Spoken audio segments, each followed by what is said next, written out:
चलो आज डिस्कस करते हैं हम मिस्टेक। तो सबसे पहले तो मिस्टेक को समझते हैं कि मिस्टेक होता क्या है।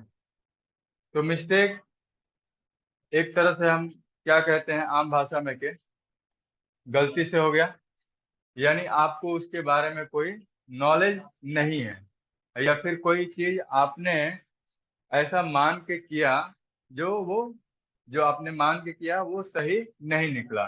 ठीक है, तो वहां पे आप इसको बोलते हैं कि एक तरह से गलत बिलीफ है, गलत बिलीफ है या फिर गलत आपका एक एजम्पशन है।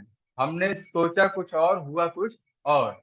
दो लोगों के बीच में कोई बातें हो रही है, कोई ट्रांजेक्शन हो रहा है, और ट्रांजेक्शन में एक पार्टी कुछ और एजम्पशन ले रही है, दूसरी पार्टी कुछ और एजम्पशन ले रही है। ठीक है, या फिर हो सकता है कि एक पार्टी ने कुछ एक चीज के बारे में बताया है, लेकिन एग्जैक्टली उसी चीज के बारे में दूसरा वाला व्यक्ति नहीं समझ के किसी और चीज को कंसिडर कर रहा है।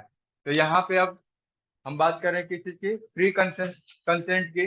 तो कंसेंसस एड आइडम मतलब हमारा सेम थिंग पे हमारा कंसेंट बनना चाहिए, या फिर माइंड मेकअप होना चाहिए कि हम एक ही चीज के बारे में बात कर रहे हैं।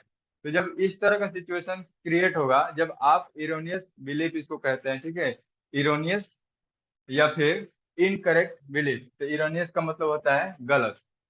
तो इस केस में हम मिस्टेक को डिफाइन करते हैं कि किसी भी चीज को लेके और समथिंग, कि आपका एक गलत बिलीफ सिस्टम क्रिएट हो जाता है या फिर आपने कुछ गलत एजम्पशन कर लिया, तो उसको कहा जाएगा मिस्टेक। अभी हम कुछ एग्जांपल लेंगे, उससे हम इसको कंसीडर करेंगे कि किस तरह से मिस्टेक का एग्जैक्ट मतलब क्या है। तो अगर एक एग्रीमेंट, अब यहाँ पे हम बात करते हैं कि अगर कोई एक एग्रीमेंट मिस्टेक के थ्रू फॉर्म हो रहा है या फिर फ्रेम हो रहा है, तो उसकी वैलिडिटी क्या होगी। तो उसकी वैलिडिटी क्या होगी, हमने स्टार्टिंग में ही डिस्कस किया था कि जब भी कोई कॉन्ट्रैक्ट में फ्री कंसेंट नहीं है, तो या तो वो हो सकता है वॉइडेबल या फिर वो हो सकता है वॉइड। तो हमने फ्री कंसेंट में पांच चीजें कंसीडर किया था कि कोई भी कॉन्ट्रैक्ट अगर ये माना जाएगा कि फ्री कंसेंट से नहीं बना है, तो उसमें क्या क्या चीजें इन्वॉल्व होंगी, वो क्या क्या एलिमेंट है जिसके थ्रू हम कह सकते हैं कि यहाँ पे फ्री कंसेंट नहीं है। सबसे पहला कोर्सन, अनड्यू इन्फ्लुएंस, इसके बाद फ्रॉड, मिसरिप्रेजेंटेशन, और लास्ट का मिस्टेक। तो मिस्टेक वाले केसेस को छोड़ के सारे ऑप्शन आपके क्या है, वॉइडेबल है। वहां पे जो अग्रीड पार्टी है उसको अवॉइड कर सकती है, कैंसिल कर सकते हैं कॉन्ट्रैक्ट को। मिस्टेक के केस में हम क्या कहते हैं कि ये वॉइड है, मतलब वॉइड का मतलब बिगनिंग से ही हम इसकी इनफोर्सिबिलिटी एक तरह से नहीं है, वॉइड एब इनिशियो। क्योंकि यहाँ पे जब मिस्टेक हुआ है, तो मिस्टेक में क्या है कि हमारा जो एग्रीमेंट है, टर्म्स एंड कंडीशन है, वहीं पे कहीं ना कहीं प्रॉब्लम आ गई, जहाँ पे आप दोनों व्यक्ति का या फिर दो पार्टीज का कंसेंट सही तरीके से फ्रेम नहीं हो पाया। तो जब सही तरीके से कंसेंट फ्रेम नहीं हो पाया, वहां पे किसी तरह का एरर है या फिर मिस्टेक है। तो मिस्टेक है इसका मतलब क्या है कि हम किसी और चीज के बारे में बात कर रहे हैं, या फिर हमारा जो एजम्पशन था वो एजम्पशन ही गलत है, वो पॉसिबिलिटी नहीं हो सकती है परफॉर्मेंस की, या फिर कई सारी चीजें हैं। वन बाय वन करके हम इसमें देखेंगे कि मिस्टेक किस किस तरह से हो सकता है। तो पहले चीज तो ये मान के चलो कि मिस्टेक में हम मैक्सिमम केसेस में देखेंगे कि यहाँ पे जो कॉन्ट्रैक्ट है वॉइड होने वाला है। वॉइड का मतलब उसकी इन्फोर्सेबिलिटी नहीं होगी। तो कुछ एक सिचुएशन होगी जहाँ पे हम ये देखेंगे कि वो वैलिड कब है मिस्टेक होने के केस में। अदरवाइज मैक्सिमम केसेस हम मिस्टेक के केस में देखेंगे कि वो इनवैलिड होने वाले हैं या फिर वॉइड होने वाले हैं। तो मिस्टेक को आगे डिफाइन करने से पहले या डिस्कस करने से पहले हम इसके टाइप्स के बारे में डिस्कस करेंगे कि कितने तरह के मिस्टेक हो सकते हैं, मिस्टेक किस किस तरह से हो सकते हैं। बुक है सबके पास, उसमें एक चार्ट बना होगा, ध्यान देना। ठीक है, अब उस चार्ट में देखो, मिस्टेक को हमने सबसे पहले यहाँ पे मिस्टेक है, मिस्टेक को हम दो पार्ट में डिवाइड करते हैं। एक हो सकता है मिस्टेक ऑफ लॉ, लॉ, और दूसरा हो सकता है मिस्टेक ऑफ फैक्ट, फैक्ट। तो लॉ का मतलब क्या है कानून। कि कॉन्ट्रैक्ट से रिलेटेड क्या नियम कायदे कानून है, वहां पे आप गलती कर रहे हैं कि नहीं कर रहे हैं। तो अगर कहीं जो लॉ फ्रेम किया गया है उस ट्रांजैक्शन के लिए, वहां पे अगर कोई प्रॉब्लम आती है, तो वो मिस्टेक आपका लॉ से कंसीडर किया जाएगा। वो कानूनी तौर पे हमारा वो चीज कॉन्ट्रैक्ट के लिए बना हुआ है, उसके लिए रूल्स रेगुलेशन बना हुआ है कि कोई भी कॉन्ट्रैक्ट करने का तरीका क्या होना चाहिए। ठीक है, जैसे हमने इनिशियल में भी पढ़ा था कि कोई भी कॉन्ट्रैक्ट करने के लिए जहाँ पे लीगल फॉर्मेलिटीज करने की रिक्वायरमेंट है, अगर वो लीगल फॉर्मेलिटीज आपने पूरा नहीं किया तो हम क्या कंसीडर करते हैं, उसको इनवैलिड कॉन्ट्रैक्ट कंसीडर करते हैं। जहाँ पे लीगल फॉर्मेलिटीज होना ही चाहिए, आप वहाँ पे लीगल फॉर्मेलिटीज को नहीं कर रहे हैं, तो उस कंडीशन में हम यही कंसीडर करेंगे कि वहाँ पे वो लॉ को आपने फॉलो नहीं किया। तो ये लॉ का कंसीडरेशन हो गया। दूसरा चीज, जब आप कॉन्ट्रैक्ट कर रहे हैं तो वहां पे प्रॉब्लम, आपके जितने भी टर्म्स एंड कंडीशन, लॉ को छोड़ के आप जो अपने टर्म्स एंड कंडीशन बना रहे हैं, उस फैक्ट में कहीं किसी तरह से मिस्टेक हो जाए, या फिर जो आपने एजम्पशन या फिर बिलीफ सिस्टम लिया है, या फिर उसके वजह से कोई प्रॉब्लम आती है, तो वो हम किसमें कंसीडर करेंगे, मिस्टेक ऑफ फैक्ट। तो ओवरऑल हमने डिवाइड किया मिस्टेक को दो पार्ट में, मिस्टेक ऑफ लॉ और मिस्टेक ऑफ फैक्ट। ये क्लियर है। फर्दर लॉ को हमने डिवाइड किया है दो पार्ट में। अब ये जो लॉ का मिस्टेक है, ये हो सकता है कि आप अपने कंट्री के अंदर कोई ट्रांजेक्शन कर रहे हैं, या फिर किसी दूसरे कंट्री के साथ आप ट्रांजेक्शन कर रहे हैं। तो जब अपने कंट्री के साथ करेंगे तो यहाँ पे मिस्टेक हो सकता है कि आपको अपने खुद के कंट्री के लॉ के बारे में पता नहीं है, तो वहां पे मिस्टेक हो सकता है इंडियन लॉ का। इंडियन लॉ का, इसको हम कहते हैं लॉ ऑफ लैंड। दूसरा है कि अगर किसी फॉरेन कंट्री से दूसरे कंट्री के साथ कोई ट्रांजेक्शन कर रहे हैं, तो उस केस में आपका फॉरेन लॉ इन्वॉल्व हो जाएगा। तो वहां पे मिस्टेक आपका फॉरेन कंट्री के जो रूल्स रेगुलेशन है, उस केस में उनके नियम कायदे कानून के बारे में हमें नहीं पता है, या फिर उसके बारे में हम कुछ और सोच के हमने एजम्पशन पे ही हमने क्या किया, कॉन्ट्रैक्ट कर लिया, तो उस केस में ये हो जाएगा mistake of foreign law. Mistake of fact को हमने दो पार्ट में डिवाइड किया है। कौन कौन सा? हाँ, द्विपक्षीय और एक पक्षीय। हाँ। बाइलेटरल मिस्टेक हो सकता है पहले केस में, बाइलेटरल। तो बाइलेटरल मिस्टेक के केस में क्या होगा कि दोनों पार्टी जो कॉन्ट्रैक्ट हो रहा है वो मिस्टेक में है, यानी दोनों का अलग अलग बिलीफ सिस्टम है। दूसरा हो सकता है आपका यूनिलेटरल मिस्टेक, मतलब यहाँ पे एक पार्टी ने कोई गलती नहीं किया, दूसरे पार्टी में मिस्टेक हो सकता है, तो ये होता है यूनिलेटरल मिस्टेक। बाइलेटरल मिस्टेक को हमने फर्दर डिवाइड किया है दो पार्ट में। कौन कौन सा? Mistake as to subject matter, या फिर सब्जेक्ट मैटर के बेसिस पे मिस्टेक, सब्जेक्ट मैटर। हाँ हाँ हाँ, बुक में गलत दिया है। सर सर सब्जेक्ट मैटर है सर। हाँ, ये पहला मिस्टेक हो जाएगा बाइलेटरल के अंदर में, सब्जेक्ट मैटर के अकॉर्डिंग, तो mistake as to subject matter हो जाएगा। और दूसरा है possibility of performance.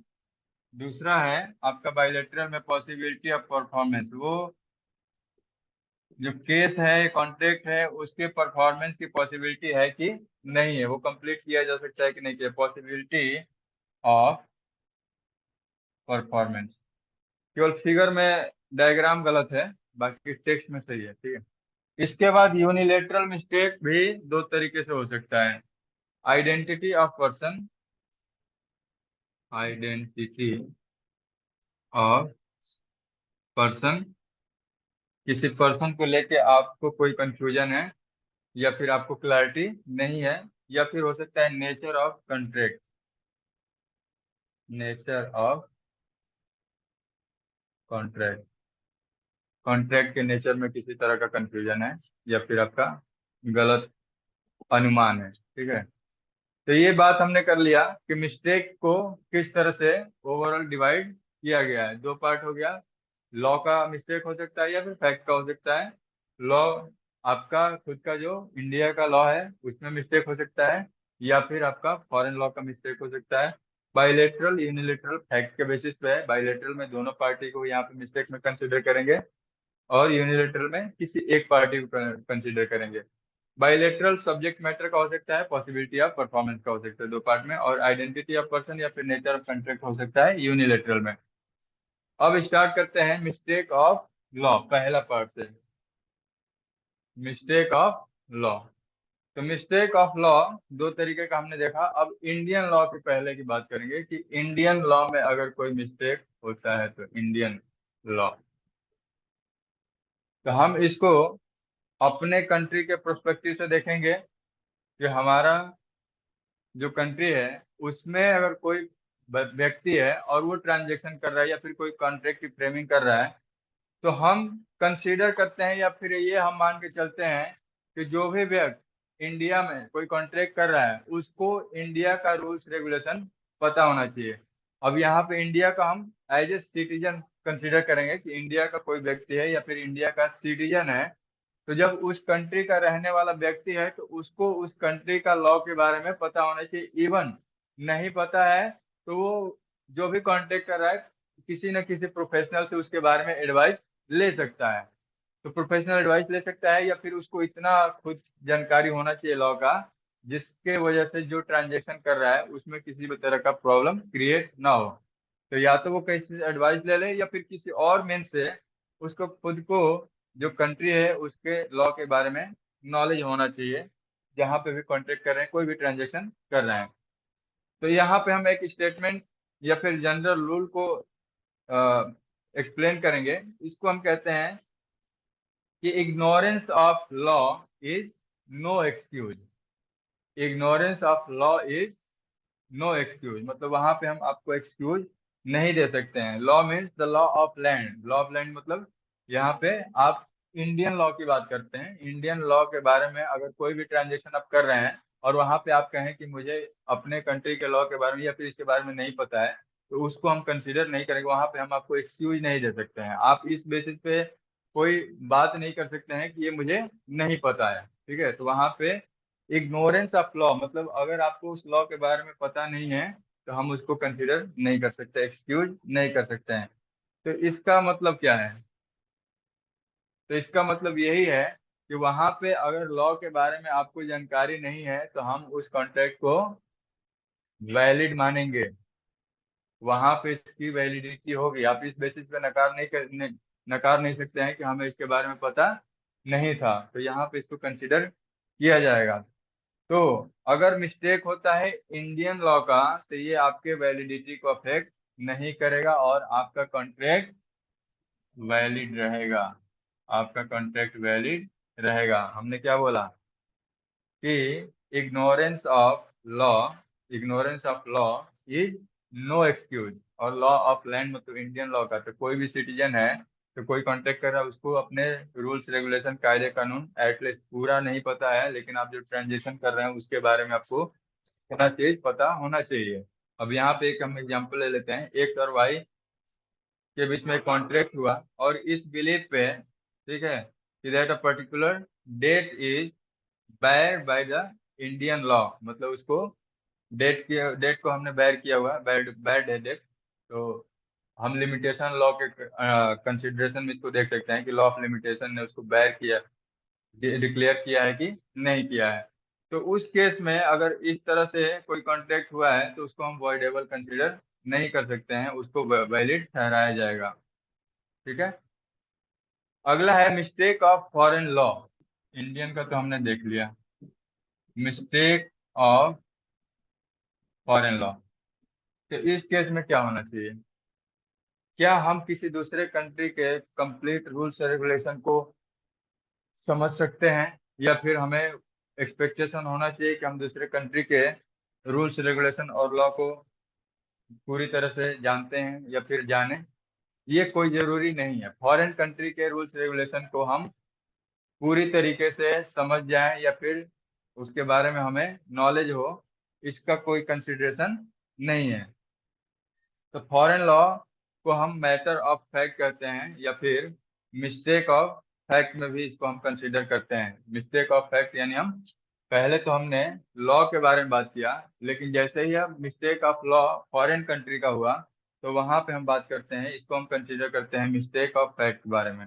The foreign law is a matter of fact the person suppose to know the law of his country. मतलब हम ये मान के चलते हैं कि किसी पर्सन को उसके अपने कंट्री का लॉ का नॉलेज होना चाहिए, but he can not be expected to know the law of his country. ठीक है, अपने कंट्री का हम ये मान के चलते हैं, लेकिन हम ये एक्सपेक्ट नहीं कर सकते हैं कि उसको पता नहीं हो। लेकिन he can not be expected to know, he can not be expected to know the law of other countries. तो कोई भी व्यक्ति है जो सिटीजन है इंडिया का, तो हम ये एज्यूम करके चलते हैं, मान के चलते हैं कि उसको अपने कंट्री का लॉ रूल्स रेगुलेशन पता होना चाहिए। लेकिन हम ये नहीं एक्सपेक्ट करेंगे कि उसको नहीं पता हो, लेकिन एक्सपेक्टेशन के केस में हम फॉरेन कंट्री के कंसीडर करेंगे कि उसका रूल्स रेगुलेशन पता है कि नहीं पता है। तो ओवरऑल जो हमने बात किया, ignorance of law is no excuse. किस केस में? लॉ ऑफ लैंड के केस में। तो वो एक्सक्यूज यहाँ फॉरेन लॉ के केस में एप्लीकेबल नहीं होगा। तो वहां पे जब फॉरेन लॉ के अंतर्गत में किसी तरह का हमारा मिस्टेक होता है, तो हम उसको कंसीडर किस तरह से करेंगे? हम उसको वैलिड नहीं कहेंगे, हम वहां पे वो कॉन्ट्रैक्ट को वॉइड कर सकते हैं। तो देयरफॉर रूल यहाँ पे एप्लीकेबल नहीं होगा। तो mistake of foreign law is treated as mistake of fact. Foreign law के मिस्टेक को हम अब लॉ की तरह नहीं, फैक्ट, ये फैक्ट हमने डिवाइड किया था ना, हम इसके अंतर्गत इसको कंसीडर कर लेंगे। क्योंकि है लॉ, इस वजह से हमने लॉ के अंदर में डाला हुआ है, लेकिन हम उसका कंसिडरेशन किस तरह से कर रहे हैं कि वो मिस्टेक ऑफ फैक्ट है। तो mistake of foreign law is treated as mistake of fact. तो सेक्शन 21 के अकॉर्डिंग कॉन्ट्रैक्ट एक्ट में हमने ये बात कही है कि mistake concerning a law not force in India has same effect as a mistake of fact. जो लॉ इंडिया में एप्लीकेबल नहीं है, उसको हम मिस्टेक ऑफ फैक्ट के रूप में कंसीडर करेंगे। और जहां पे both parties are mistake relating to foreign law, अब फॉरेन लॉ के केस में हम यहाँ पे कंसीडर करेंगे कि अगर दोनों पार्टी, दोनों व्यक्ति या कॉन्ट्रैक्ट में जो प्रोमीजर है प्रोमीज, दोनों ने मिस्टेक करी है, तब उसको हम क्या कंसीडर करेंगे कि वो कॉन्ट्रैक्ट आपका वॉइड होगा। उस केस में आपका कॉन्ट्रैक्ट वॉइड होगा। तो यहाँ तो हमने बोथ पार्टीज की बात करी है। एक पार्टी के केस में फिर क्या होगा? तो अभी हम यूनिलेटरल मिस्टेक हम डिस्कस करेंगे, तो उसकी एप्लीकेबिलिटी को देखेंगे, तो वहां से इसकी क्लैरिटी मिलेगी कि उस केस में क्या होगा। तो अभी हम यहाँ पे मिस्टेक ऑफ लॉ में इंडियन लॉ वैलिड होगा, और मिस्टेक ऑफ फॉरेन लॉ में हमने मिस्टेक ऑफ फैक्ट कंसिडर किया, तो यहाँ पे वॉइड होगा। और वॉइड भी किस केस में होगा? जब मिस्टेक हम बोथ पार्टी को कंसिडर करेंगे, जब दोनों पार्टीज ने मिस्टेक किया है। तो मिस्टेक अगर बोथ पार्टी के द्वारा है तो इसको कंसीडर किया, तब both parties are under mistake of foreign law, the contract will be wide.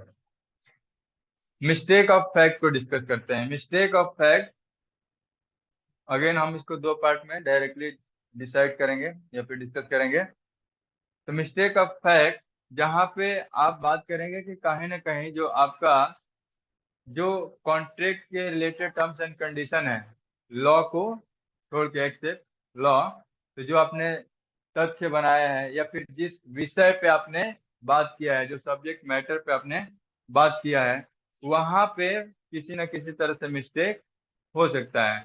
जैसे आपका प्रोडक्ट का क्वालिटी क्या है, आपने प्रोडक्ट जो लिया है वो किसके ऑनरशिप में है, आपने सोचा कि वो किसी और व्यक्ति के ऑनरशिप में है, लेकिन वो किसी और व्यक्ति का उस पर अथॉरिटी है, या फिर वो वस्तु या प्रोडक्ट किसी और का है। या फिर हो सकता है कि आपने प्राइस से रिलेटेड कोई मिस्टेक कर दिया। ठीक है, तो अब क्या प्राइसिंग वाली चीज हम लॉ में कंसीडर करेंगे? नहीं। प्राइस आप किस तरह से सेट कर रहे हैं, प्रोडक्ट की क्वालिटी आप किस तरह से बिल्ड कर रहे हैं, ये आपके सारी चीजें फैक्ट में आएंगी। आप क्वांटिटी को लेके अगर किसी तरह का प्रॉब्लम हो रहा है या फिर मिस्टेक हो रहा है, तो ये चीज आपके अब क्या है, फैक्ट में कंसीडर की जाएंगी, फैक्ट में, तथ्य में। आपके एग्रीमेंट में जो चीजें आपने मेंशन करी कि हमारा प्रोडक्ट का क्वालिटी इस तरह का होगा, प्राइस इस तरह का होगा, क्वांटिटी इस तरह का होगा, तो ये सारी चीजें आपके मिस्टेक ऑफ फैक्ट में जाएंगी, न कि आपके लॉ में जाएंगी। ठीक है, तो ये थोड़े से डिफरेंस है, माइन्यूट डिफरेंस है, तो इसको आप ध्यान रखिए कि दोनों किस तरह से डिफरेंट है। तो मिस्टेक को पहला हम बाइलेटरल मिस्टेक को कंसीडर करेंगे। बाइलेटरल मिस्टेक में जो दोनों पार्टी हैं जो एग्रीमेंट कर रही है, कॉन्ट्रैक्ट कर रही हैं, दोनों पार्टी के द्वारा यहाँ पे मिस्टेक को कंसीडर किया जाएगा। Both party make the same mistake, दोनों पार्टी ने गलत किया है, तो both party to an agreement are under mistake, such mistakes are bilateral mistake. अगर दोनों पार्टी के द्वारा मिस्टेक किया गया है तो बाइलेटरल मिस्टेक में हम कंसीडर करेंगे।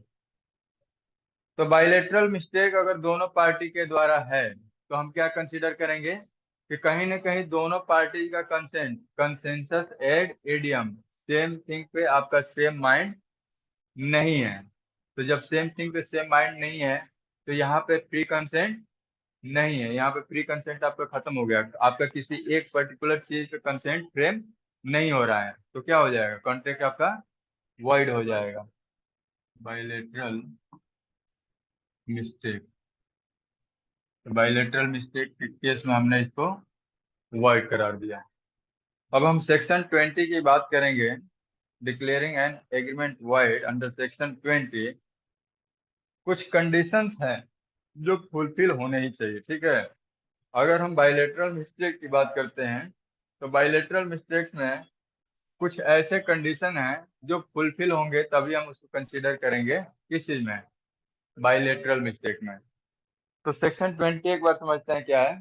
सेक्शन 20 कहता है कि where both parties to agreement, both the parties to an agreement are under a mistake as to subject matter of fact essential to agreement. जो आपका जो सब्जेक्ट मैटर है और सब्जेक्ट मैटर के रिगार्डिंग में दोनों पार्टी के बीच में कंसेंसस नहीं है, तो उस केस में mistake as to matter of fact है, तो हम क्या कहेंगे, वॉइड हो जाएगा, एग्रीमेंट आपका वॉइड हो जाएगा।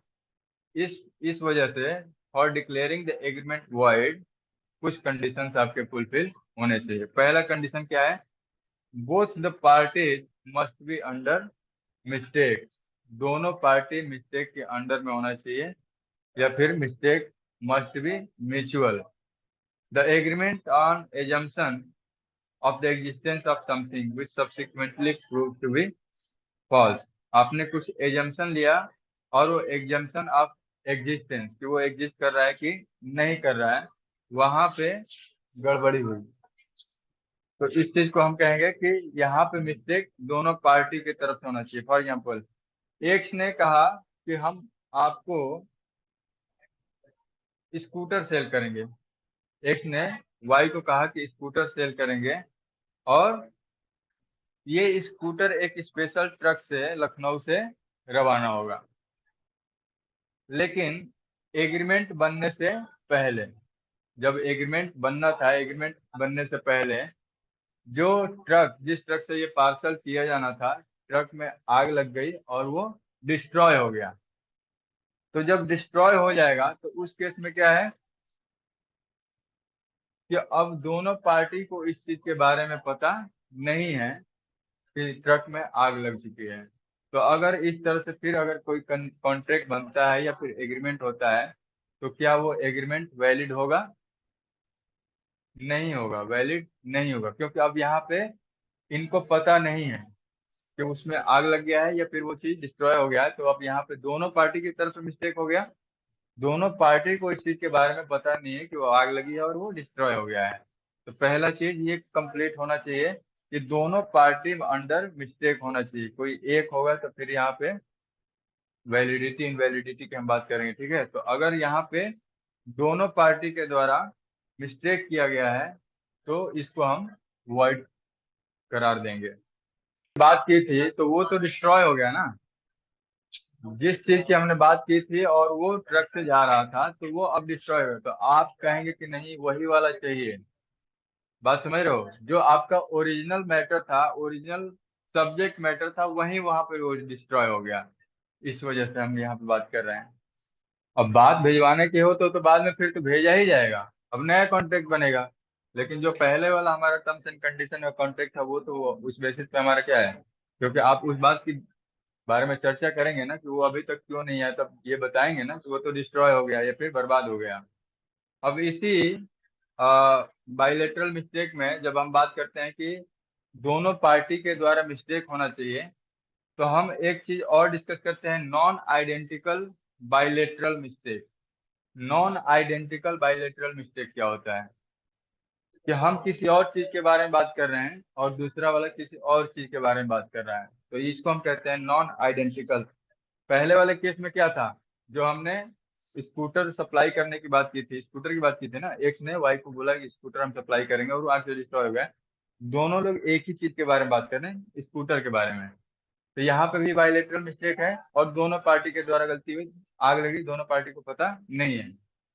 जब अनआइडेंटिकल या फिर नॉन आइडेंटिकल बाइलेटरल मिस्टेक क्या होगा, this occurs when both the parties are mistaken to as a fundamental fact, but each party has made different mistake। Mistake हुआ है लेकिन दोनों पार्टी ने अलग अलग मिस्टेक किया है। अलग अलग मिस्टेक किस तरह से हो सकता है, एक्स ने एक्स के पास दो कार हैं, एक फिएट कार है और एक मारुति, दोनों अलग अलग है। एक्स ने बोला है कि हम आपको फिएट कार सेल करेंगे वाई को, ठीक है, और वाई सोचता है कि मैं मारुति वाला कार खरीद रहा हूँ। तो यहाँ पे दोनों के बीच में क्या है, जो कंसेंट है या फिर जो थिंकिंग है या फिर बिलीफ है, दोनों में डिफरेंस आ गया। तो एक्स फिएट कार सेल करने की बात कर रहा है वाई को, और वाई सोच रहा है कि मुझे मारुति कार मिलेगा, मारुति कार मिलेगा, क्योंकि Maruti, because he does not know that x के पास दो कार है।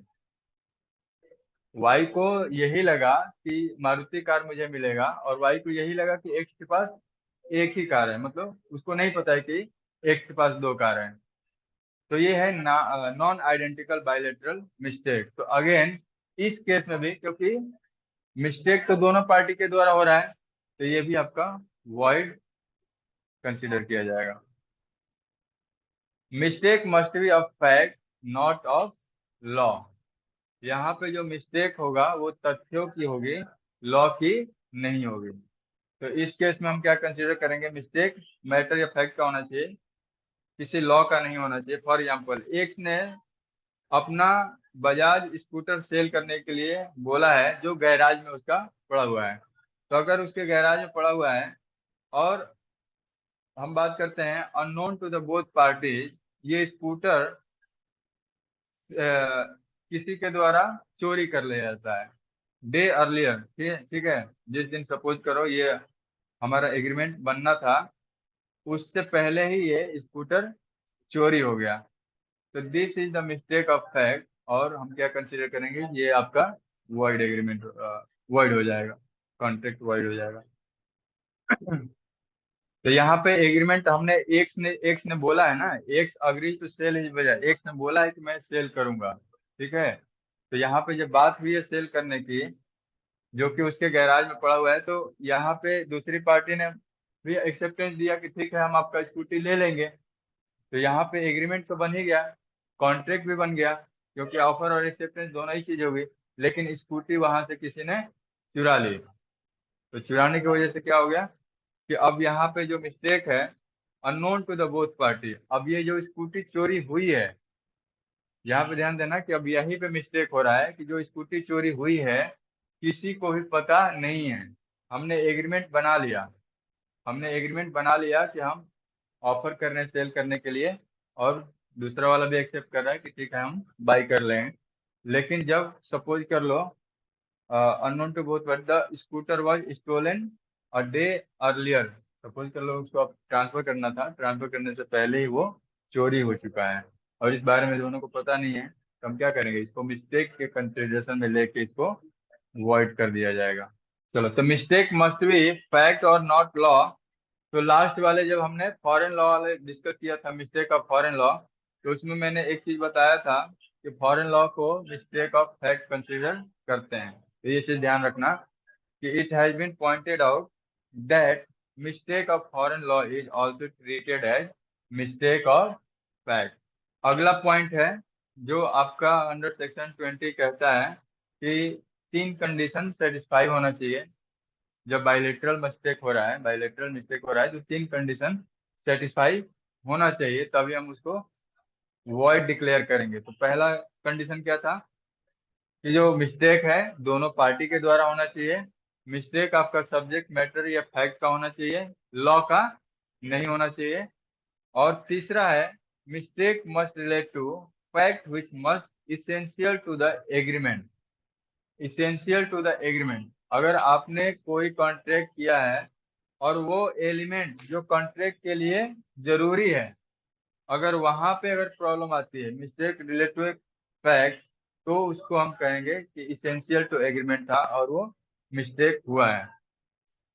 The fact about which mistake committed must be essential to the nature of agreement. उस एग्रीमेंट में जो भी मिस्टेक होगा वहां पे वो सब्जेक्ट का हम देखेंगे कि वो सब्जेक्ट मैटर उसके लिए इसेंशियल था कि नहीं था। अगर किसी और चीज में मिस्टेक हुआ है तो उसको कंसीडर नहीं किया जाएगा, लेकिन जो चीज उस कॉन्ट्रैक्ट के लिए महत्वपूर्ण है उसमें कहीं मिस्टेक हुआ है तो उसको कंसीडर किया जाएगा, और उसी केस में फिर हम वॉइड डिक्लेयर करेंगे। अब हो सकता है कि आपके बीच में कोई कॉन्ट्रैक्ट हुआ और सब्जेक्ट मैटर जो मेन मुद्दा है वो एज इट इज है, उसके रिगार्डिंग कोई मिस्टेक नहीं है, अब किसी और चीज से रिलेटेड मिस्टेक को आप वहां पे कंसीडर करें तो वो वॉइड नहीं होगा। तो यहाँ पे हम वो फैक्ट की बात कर रहे हैं जो एग्रीमेंट के लिए इसेंशियल है, चीफ या रियल पार्ट है, अगर उसको हम हटा दें तो वहां से कॉन्ट्रैक्ट ही नहीं बनेगा। अगर उस एलिमेंट को हटा दिया जाए तो वहां पे एग्रीमेंट ही गायब हो जाएगा, कॉन्ट्रैक्ट ही गायब हो जाएगा। The fact will be called essential if it affect the substance, मतलब चीफ या रियल पार्ट होना चाहिए कंप्लीट कंसिडरेशन का। Thus, if an error does not affect the substance of full consideration, तो उसको हम essential consider नहीं करेंगे। जैसे एक्स ने एग्री किया कि बाई करेगा हॉर्स 5,000 से, ठीक है, 5,000 रुपये में वाई से हॉर्स को बाई किया जाएगा, और बाद में पता चलता है कि ये हॉर्स क्या है, डेड हो गया। एट द टाइम जब अभी निगोशिएशन चल रहा है या फिर जब बार्गेनिंग चल रही है, जब निगोशिएशन या बार्गेनिंग चल रही है तो हॉर्स की डेथ हो चुकी थी। तो एक्स ने तो अब एग्री किया है कि 5,000 में वाई से हम बाई करेंगे। अब ये बताओ कि जब यहाँ पे घोड़ा ही नहीं रहा, हॉर्स ही नहीं रहा, तो आप अब किस चीज की बात कर रहे हैं?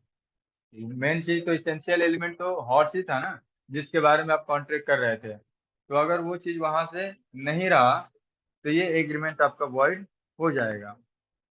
दो नीदर पार्टी, अब यहाँ पे देखो, जब भी आप मिस्टेक करेंगे तो मिस्टेक का मतलब क्या है कि आपको उसके बारे में नॉलेज नहीं है, या फिर जो आपने एजम्पशन लिया फिर या जो विश्वास आपने लिया था कि ये चीज ऐसा होगा वो एग्जिस्ट नहीं कर रहा है, या फिर वो वैसा नहीं है। आपने बोला कि हम आपसे आपका घोड़ा खरीद लेंगे और वो घोड़ा ही एग्जिस्ट नहीं करता है, तो उस केस में हम इसको वॉइड एग्रीमेंट, हाँ। तो इस केस में the agreement is void because mistake relate to something, जैसे कि horse which is essential to the agreement, जो आपके एग्रीमेंट के लिए क्या था, जरूरी था। तो हॉर्स इज द सब्सटेंस, हम इसका यहाँ पे सब्सटेंस कंसीडर करेंगे या फिर इसेंशियल पार्ट कंसीडर करेंगे, और इसेंशियल पार्ट आपका एग्जिस्ट नहीं करता है। तो horse is the substance the whole consideration of 5,000 का आपने जो भी कंट्रीब्यूशन किया। तो यहाँ पे ये मिस्टेक हमारा बाइलेटरल में 3 कंडीशन हमने जिक्र कर लिया कि अगर ये 3 चीजें एग्जिस्ट करती हैं आपके कॉन्ट्रैक्ट में तो फिर वो वाइड करार दिया जाएगा। अब ये एक होमवर्क है, पढ़ना, रीड करना और बताना कि क्या जो ये इसेंशियल कंडीशंस है क्या सबका एक साथ फुलफिल होना जरूरी है, या कोई एक अगर फुलफिल होता है तो भी कंसिडरेशन किया जाएगा, या फिर तो भी उसको हम वॉइड करार दे सकते हैं, ये बताना है। अब बाइलेटरल मिस्टेक्स कई तरीके से हो सकते हैं, वन बाय वन करके हम देखते हैं कि बायलेटरल मिस्टेक कितने तरीके से हो सकते हैं। तो पहला आपका है मिस्टेक, आपका बायलेटरल मिस्टेक 2 तरीके का होगा, 2 पार्ट में हमने डिवाइड किया था ना बायलेटरल मिस्टेक को। सब्जेक्ट मैटर से रिलेटेड हो सकता है या फिर हमारा पॉसिबिलिटी ऑफ परफॉर्मेंस हो सकता है। तो हम पहले डिस्कस करते हैं कि सब्जेक्ट मैटर की वजह से किस तरह से मिस्टेक हो रहा है। तो मिस्टेक पहला हो सकता है कि वो सब्जेक्ट मैटर एग्जिस्ट करता है कि नहीं करता है, एग्जिस्टेंस ऑफ सब्जेक्ट मैटर। ठीक है, मिस्टेक है तो सब्जेक्ट मैटर में हमने बात किया कि अगर सब्जेक्ट मैटर आपका यहाँ पे mistake concerning subject matter means the party assume that certain state of something exist which in fact do not.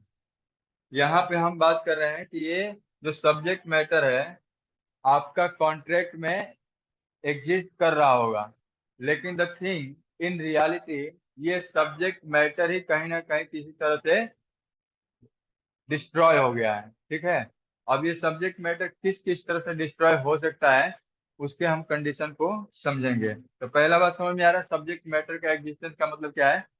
जैसे प्रोडक्ट की क्वालिटी, प्राइस, उसकी